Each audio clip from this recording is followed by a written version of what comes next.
ಸದ್ಯ ಸೌಂದರ್ಯದ ಹಾರೈಕೆಯ ಹೆಸರಿನಲ್ಲಿ ಯುವ ಜನತೆ ಒಂದಲ್ಲ ಒಂದು ಕಸರತ್ತುಗಳನ್ನು ಮಾಡುತ್ತಲೇ ಇರುತ್ತಾರೆ. ಇದರಲ್ಲಿಯೂ ಬಹಳಷ್ಟು ಜನರು ತಮ್ಮ ಮೂಗಿನ ಕೂದಲಿನಿಂದ ಮುಜುಗರ ಉಂಟಾಗುತ್ತದೆ ಎನ್ನುವ ಕಾರಣಕ್ಕಾಗಿ ಕೂದಲನ್ನು ಕಿತ್ತು ಹಾಕುವುದುಂಟು. ಆದರೆ ಎಷ್ಟೊಂದು ಅಪಾಯಕಾರಿ ಎನ್ನುವುದನ್ನು ತಿಳಿಯಲೇಬೇಕು. ಮೂಗಿನಲ್ಲಿರುವ ಕೂದಲನ್ನು ಎಳೆದು ಕಿತ್ತಾಗ ಆ ಕೂದಲಿನ ಬುಡದಿಂದ ರಕ್ತ ಬರುವ ಸಾಧ್ಯತೆ ಇದೆ. ಅದು ಕೆಲವು ಸಲ ನಮ್ಮ ಗಮನಕ್ಕೆ ಬರದಿರಬಹುದು. ಮೂಗಿನಲ್ಲಿರುವ ಬ್ಯಾಕ್ಟೀರಿಯಾ, ವೈರಸ್ಗಳು ಆ ರಕ್ತದ ಮೂಲಕ ಒಳಗಡೆ ಹೋಗಿ ರಕ್ತನಾಳಗಳ ಮೂಲಕ ಮೆದುಳಿಗೆ ಹೋಗುತ್ತದೆ. ಏಕೆಂದರೆ ಮೂಗಿನ ಕೆಲವು ನಾಳಗಳು ಮೆದುಳಿಗೆ ಸಂಪರ್ಕ ಹೊಂದಿರುತ್ತದೆ.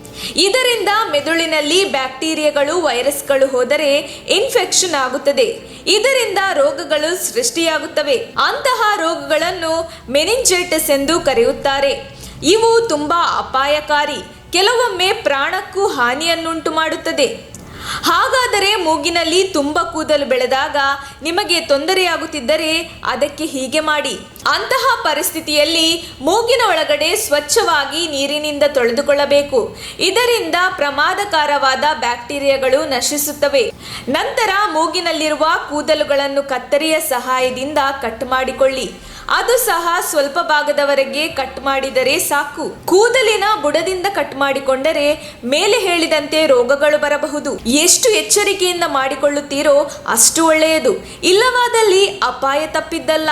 ನಮ್ಮ ತುಮಕೂರು ಮಾಧ್ಯಮದ ವಿಶೇಷ ಸುದ್ದಿಗಳನ್ನು ನಿರಂತರವಾಗಿ ಪಡೆದುಕೊಳ್ಳಲು ಚಾನೆಲ್ ಅನ್ನು ಸಬ್ಸ್ಕ್ರೈಬ್ ಮಾಡಿ. ಕ್ಷಣ ಕ್ಷಣದ ಸುದ್ದಿಗಳಿಗಾಗಿ www.nammathumakuru.com ಗೆ ಭೇಟಿ ನೀಡಿ.